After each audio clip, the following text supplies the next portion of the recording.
Okay, guys, Leonardo da Vinci said that we need to go straight to nature, and that if we go to any other source, it is just a copy of a copy of a copy. So let's think about the hero's journey here for a minute. Is this like a worthwhile model? It is a model. There are lots of models. And if it's a true model, if it's one that is worthwhile, I would think that we should find an example of it in nature. Don't you? So I, we got a video here upcoming, but let me just share a couple of things about this crazy little creature called the salmon. So if you wade into streams and rivers, you feel something brush your leg or dart out of your path. It's not a mountain lion or a bear trying to get you. It's just a simple species that takes a journey. And in taking a journey, it becomes what we call a keystone species. Experts hail it as a keystone species. Now let's think for a minute. What is a keystone? If you think about an arch, there's that one stone right up at the top that if it's removed, the whole thing crumbles, crashes down to the ground. In other words, there's a species so vital to its ecosystem that if it were to vanish, the whole ecosystem would crumble. That, my friends, is the salmon. So let's look for just a minute about its comparison with the hero's journey.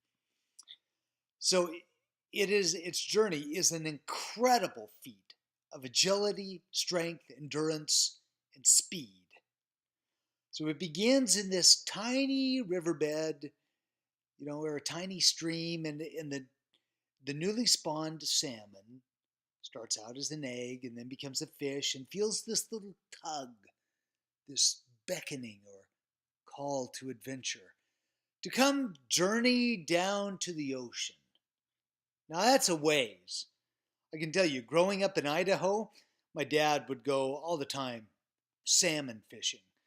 So you go from Idaho all the way out to the ocean. Okay, now let's see how they're kind of like us. As adolescents, we push out into the world, following its current, flowing with it, following its lead. We try to blend in, and we hope for someplace better than home, better than the bed and the home and everything we have right here, better than the family and the bullies that try to bully us. And so the salmon, like us, stream to stream, river to river, pushes its way from mountain peaks down to whited beaches. Now, we it's not exactly a vacation or a seaside resort, but it is a thrill. It's like the ocean says, "Come, come, salmon, come."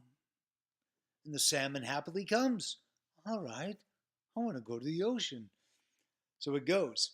But wait, it is a freshwater fish. Freshwater fish can't survive out in salt water unless they undergo some sort of a transformation. Hmm. So, another point here. They start out in a coat of silver or of gray with gray steel bars, and then now they lose it. And instead their scales become this shimmering silver. So of necessity it shifts. It loses its Clark Kent suit and dons its super suit of silver, and newly disguised, ready for salt water now, out it squirms into a realm so vast, so deep, so frightening, and so exhilarating that the fish dives straight into journey mode. Okay, it goes as far as 4,000 miles. Now that's a haul, 4,000 miles. Okay, so out it goes. For years it roams. And then at some point, armed with new skills and packed with life generating nutrients that it could never gain back home, it journeys back. Now, every oceanic adventure has prepared it for this final stage. It's it's going to die anyway, but it's determined to die in a way that serves its ecosystem. So with almost laser precision, it locates the river mouth and begins a final ascent. And it sheds its supersuit for another one. Silver yields to red, and it flexes red and white muscle, grits its teeth for the daring climb, and out of 5,000 spawn, 5 of them make it back.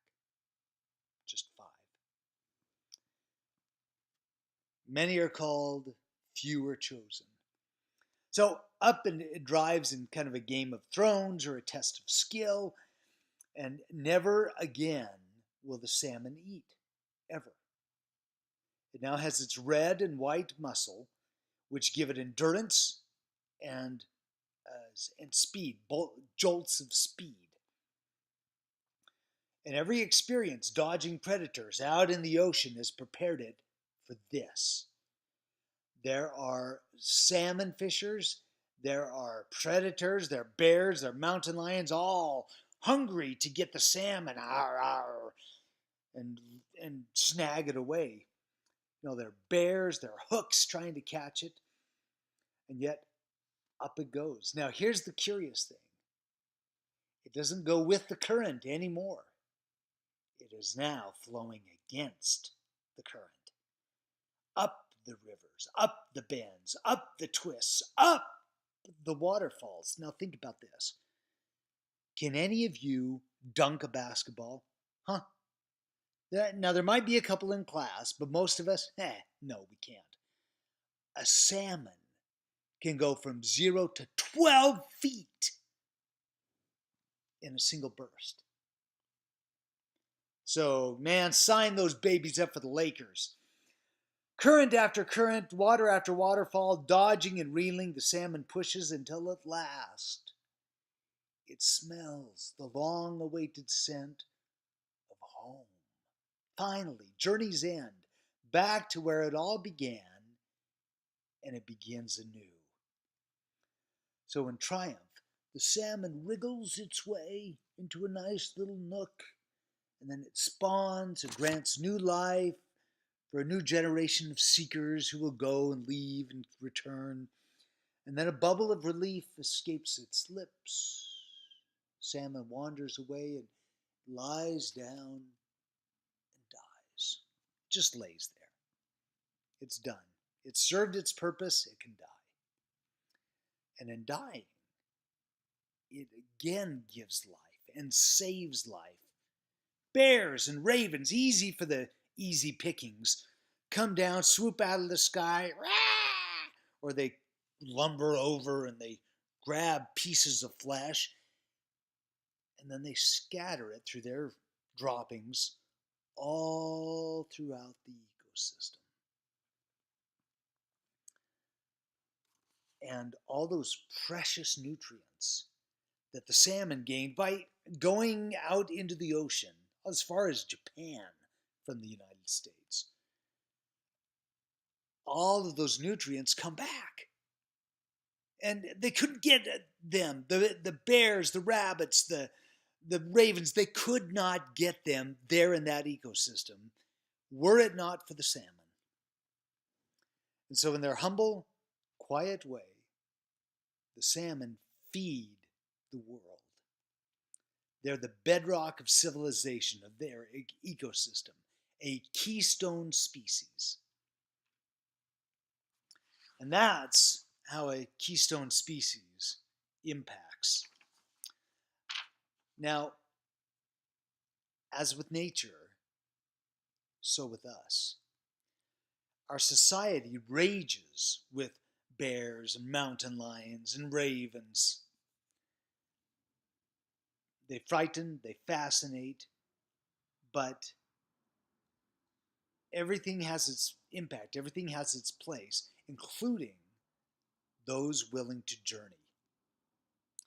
And the keystones, the lifeblood of the entire realm, are those heroes who journey. So think about that. We'll watch this video. Think about your own heroic journeys and how you are meant as a keystone species to change your ecosystem.